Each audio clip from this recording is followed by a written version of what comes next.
Welcome to குட்டி சுட்டீஸ்.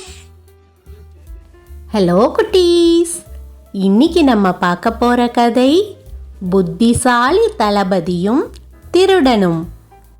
ஒரு ஊர்ல ராமையாங்கிற திருடன் வாழ்ந்து வந்தான். ராமையா சரியான சோம்பேறி. உழைச்சு சம்பாதிச்சு அதில் வர்ற பணத்தில் சாப்பிட்றதுன்றது அவனுக்கு பிடிக்கவே பிடிக்காத விஷயம். ராத்திரி நேரத்தில் ஆளில்லாத வீட்டில் போய் திருடுறது, எல்லாரும் உறங்கினதுக்கு அப்புறமா வீட்டுக்கு வெளியில் இருக்கிற பொருட்களை திருடி விற்று அது மூலமாக பணம் சம்பாதிக்கிறதுன்னு இதையே வேலையாக வச்சிட்டு இருந்தான் ராமையா. ராமையா கிராமத்தோட ஒதுக்குப்புறத்தில் ஒரு சின்ன வீட்டில் வாழ்ந்ததாலையும் திருடின பொருட்களை எல்லாம் வெளியூருக்கு கொண்டு போய் விற்றதுனாலையும் அந்த கிராம மக்களுக்கு ராமையா தான் திருடன் அப்படின்னு தெரியாமலே இருந்தது. இப்படியே தொடர்ந்து திருட்டு நடந்துட்டு இருந்ததால அந்த ஊர் மக்கள் எல்லாரும் ஒன்றா சேர்ந்து அந்த நாட்டு ராஜா கிட்ட போய் முறையிட்டாங்க. ராஜாவும் உடனடியா நடவடிக்கை எடுக்கிறதா சொல்லி ஊர் மக்களை சமாதானப்படுத்தி அனுப்பி வச்சாரு. தன்னுடைய படை தளபதியை கூப்பிட்டு நடந்த விஷயங்கள் எல்லாத்தையும் சொன்னாரு. என்ன தளபதி இது? ஊருக்குள்ள என்னதான் நடக்குது? ஒரு திருடன் தினமும் ஒவ்வொரு வீடா போய் அவனோட கைவரிசைய காட்டிட்டு இருந்திருக்கிறான். இவ்வளவு நாள் இது உங்க காதுக்கு எட்டாம எப்படி போச்சு? இன்னைக்கு வந்து பொதுமக்கள் என்கிட்ட முறையிடுறாங்க. சரி, போனது போகட்டும். இனிமே இந்த ஊர்ல ஒரு திருட்டு கூட நடக்க கூடாது. நீங்க என்ன செய்வீங்களோ ஏது செய்வீங்களோ எனக்கு தெரியாது. இன்னையில இருந்து 7 நாளுக்குள்ள அந்த திருடனை கண்டுபிடிச்சு என் முன்னாடி கொண்டு வந்து நிறுத்தணும். இது சம்பந்தமான வேலைய உடனே ஆரம்பிங்க, புறப்படுங்க அப்படின்னு மன்னர் கட்டளையிட்டதும் இது சம்பந்தமான வேலைகள்ல தளபதி உடனே இறங்கிட்டாரு. படை வீரர்கள் எல்லாரையும் கூப்பிட்டு விவரத்தை எடுத்து சொல்லி கிராமப்புறத்துல இரவு நேரத்துல காவலை அதிகப்படுத்தினாரு. தினமும் இரவு நேரத்துல பாதுகாவலர்கள் கிராமப்புறத்தை காவல் காத்ததுனால ராமையாவால திருட முடியல. ராத்திரியானா நம்ம பாட்டுக்க சுதந்திரமா திருடி அதுல வர்ற பணத்துல இருந்து சொகுசா சாப்பிட்டுட்டு இருந்தோம். இப்போ என்னடான்னா ராத்திரி நேரத்துல வீட்டை விட்டு வெளியவே போக முடியாத அளவுக்கு காவலை பலப்படுத்திட்டாங்க. இனிமே நம்ம பொழப்ப எப்படி ஓட்டுறது? எங்க போய் திருடுறது? எப்படி சாப்பிடுறது? ஒண்ணுமே புரியலையே. ஒண்ணு பண்ணலாம், சாமியார் வேஷம் போட்டுக்கிட்டு நம்ம ஊர் கோவிலுக்குள்ள புகுந்துட வேண்டியதுதான். அங்கேயே எங்கேயாவது மறைவா பதுங்கி இருந்து கோயில பூட்டிட்டு போனதுக்கு அப்புறம் கோவில் நகைகளை எல்லாம் கொள்ளையடிச்சிட்டு வேற ஊருக்கு தப்பிச்சு போயிட வேண்டியதுதான். இத விட்டா வேற வழி இல்ல அப்படின்னு சொல்லிட்டு அவனுடைய யோசனைப்படியே சாமியார் வேஷம் போட்டுட்டு கோவிலை நோக்கி போனா ராமையா. கோவிலுக்குள்ள யாருக்கும் தெரியாம ஒரு மறைவிடமா பார்த்து ஒளிஞ்சுக்கிட்டான். கோவில் நடை சாத்தின பிறகு நகைகளை எல்லாம் திருடிட்டு யாருக்கும் தெரியாம சுவரேறி குதிச்சு பக்கத்து ஊருக்கு தப்பிச்சு போயிட்டான். அந்த ஊர்ல ஒரு ஆலமரத்தடியில திருடின நகைகளை எல்லாம் புதைச்சு வச்சுட்டு அங்கேயே படுத்து உறங்கிட்டான்.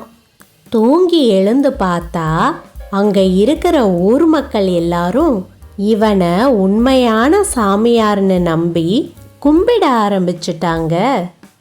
அடடா, இந்த சாமியார் வேஷம் கூட நல்லாதான் இருக்குது.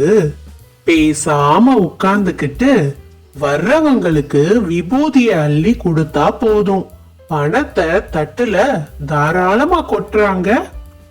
திருடின நகைகள்ல கொஞ்சத்தை வித்து இங்கேயே ஒரு குடிசைய போட்டுக்க வேண்டியதுதான். மக்களுக்கு அருள் வழங்குறதா சொல்லி விபூதியையும் கொடுத்துட்டு வர்ற பணத்துல இப்படியே நல்லா வாழ்ந்துட வேண்டியதுதான் அப்படின்னு நினைச்ச ராமையா அந்த ஊர்லேயே ஒரு சின்ன குடிசை கட்டி சாமியாராவே வாழ ஆரம்பிச்சான். கோவில் நகை திருடு போனதை தெரிஞ்சுக்கிட்ட தளபதி அந்த திருட்டுக்கு பிறகு கிராமத்துல எந்த திருட்டும் நடக்கலன்றத கவனிச்சாரு. அப்போ கிராமத்துல இருக்கிற எல்லாரோட வீட்லையும் திருடுன அதே திருடன் தான் கோவில் நகைகளையும் திருடி இருப்பான் அப்படின்னு யூகிச்சாரு. தளபதியாரே, பக்கத்து ஊருக்கு சாமியார் ஒருத்தர் வந்ததா கேள்விப்பட்டேன்.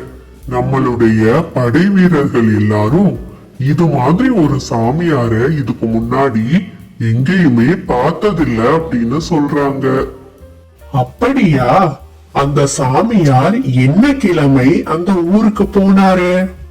நம்ம ஊர்ல ஒரு நாள் இரவு கோவில் நகைகள் எல்லாம் காணாம போச்சு. அதுக்கு மறுநாள் காலையில தான் அந்த சாமியார் பக்கத்து ஊருக்கு போயிருக்கிறாரு. ஓஹோ, எனக்கு என்னவோ அந்த சாமியார் தான் கோவில் நகைகளை திருடனா இருப்பான்னு சந்தேகமா இருக்கு. நாளைக்கு அத ஊர்ஜிதம் பண்ணிடலாம்.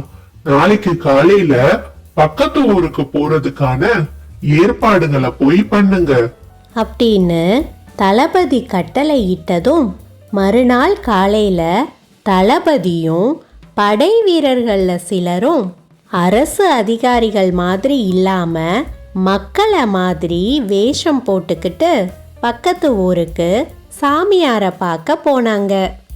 அங்க போன படைத்தளபதி ஊர் மக்கள் முன்னாடி சாமியாரை பார்த்து இப்படி சொன்னாரு. ஐயா, என்ன ஞாபகம் இருக்குதா? நான் பக்கத்து ஊருக்காரன். ஒரு முறை நீங்க எங்க ஊருக்கு வந்திருக்கும் போது என்னுடைய வீட்ல இருந்து ஒரு நகை காணாம போச்சு. நான் உங்ககிட்ட வந்து முறையிட்ட போது உங்களோட சக்தியால நீங்க தான் அந்த நகைய வரவழைச்சு கொடுத்தீங்க. நீங்க இந்த ஊருக்கு வந்திருக்கிறத நான் கேள்விப்பட்டேன். மறுபடியும் உங்களால எனக்கு ஒரு உதவி வேணும்யா. எங்க ஊர்ல புதுசா ஒரு அம்மன் கோவில் கட்டி இருக்கிறோம். அந்த அம்மனுக்கு சாத்துறதுக்காக ஊர் மக்கள் எல்லாரும் சேர்ந்து கொஞ்சம் கொஞ்சமா பணம் போட்டு தங்க கிரீடம் ஒண்ணு செஞ்சோம். அது இப்போ காணாம போயிடுச்சு. நாளைக்கு கோவில் கும்பாபிஷேகம் வச்சிருக்கிறோம். அதுக்குள்ள நகைய எப்படியாவது கொண்டு போயாகணும். உங்களுக்கு தான் நிறைய சக்தி இருக்குதே. உங்க மந்திர சக்தியால அந்த கிரீடத்தை எப்படியாவது வரவழைச்சு கொடுங்கய்யா. அத இந்த ஊர் மக்கள் முன்னாடி வரவழைச்சு கொடுத்தீங்கன்னா உங்களுடைய சக்தியையும் மகிமையையும் பத்தி இந்த ஊர் மக்களும் புரிஞ்சுக்குவாங்கல்ல. அடடா, இவன் யாருன்னே தெரியலையே. ஏதோ சாமியாருங்கிறான், நகைய மந்திர சக்தியால வரவழைச்சாருன்றான். ஒருவேளை இவன் சொல்றது உண்மையா இருக்குமோ? வேற யாராவது நிஜ சாமியார் தன்னோட மந்திர சக்தியால நகைய வரவழைச்சு கொடுத்தாலும் கொடுத்திருப்பாரு. இப்போ மட்டும் நாம இவன் சொன்ன மாதிரி கிரீடத்தை கொடுக்கலன்னா இந்த மக்கள் எல்லாருக்கும் என் மேல இருக்கிற நம்பிக்கை போயிடும். அப்புறம் என்னால சாமியார் வேஷத்துல பணமும் சம்பாதிக்க முடியாது. பேசாம திருடிட்டு வந்த கோவில் நகைகள்ல இருக்கிற கிரீடத்தை கொண்டு வந்து இவன் கிட்ட கொடுத்து இதுதான் அந்த காணாம போன கிரீடம்னு சொல்லிட வேண்டியதுதான். அப்போ மக்களுக்கும் நம்ம மேல முழுசா நம்பிக்கை வரும். இன்னும் நிறைய பணம் கொடுப்பாங்க. இப்படி நினைச்ச ராமையா தன் குடிசையில ஒளிச்சு வச்சிருந்த கிரீடத்தை எடுத்துட்டு வந்து மாறு வேஷத்துல இருக்கிற படைத்தளபதி கிட்ட கொடுத்தான். படைத்தளபதியும் அந்த கிரீடத்தை பார்த்துட்டு அது கோவில் நகை தான் அப்படின்னு உறுதிப்படுத்தினாரு. உடனே ராமையாவுடைய தாடியை பிடிச்சு இழுத்தாரு. அது கையோட வந்துடுச்சு. அதுக்கு பிறகு படைத்தளபதி ஊர் மக்களை பார்த்து இப்படி சொன்னாரு. இவன் சரியான திருடன். எங்க ஊர் கோவில் நகைகளை திருடிட்டு இங்க வந்து சாமியார் வேஷம் போட்டு உங்க எல்லாரையும் ஏமாத்திட்டு இருக்கிறான். உங்களுக்கு எல்லாம் புத்தின்றதே இல்லையா? புதுசா யார் வந்தாலும் அவரை சாமின்னு நினைச்சு கும்பிட ஆரம்பிச்சிடுவீங்களா? அவரு உண்மையான சாமியாரா இல்லையான்னு எதுவுமே சோதிக்க மாட்டீங்களா? இனிமேலாவது நல்லவங்க யாரு கெட்டவங்க யாருன்னு புரிஞ்சுக்கிட்டு அதுக்கப்புறமா அவங்கள நம்புங்க அப்படின்னு சொல்லி ராமையாவை கைது பண்ணி அரசர்கிட்ட ஒப்படைக்கிறதுக்காக கூட்டிட்டு போனாரு படைத்தளபதி. அரசரும் படைத்தளபதிய பாராட்டி ராமையா இதுவரைய செஞ்ச எல்லா தவறுகளுக்கும் கடுமையான தண்டனை கொடுத்தாரு. அதற்கு பிறகு ஊர் மக்கள் எல்லாரும் திருட்டு பயம் இல்லாம கிராமத்துல சந்தோஷமா வாழ்ந்தாங்க. என்ன குட்டீஸ், இந்த கதை உங்களுக்கு பிடிச்சிருந்ததா? சரி குட்டீஸ், இன்னொரு நாள் இன்னொரு கதையோட உங்களை வந்து சந்திக்கிறேன். Thank you for watching.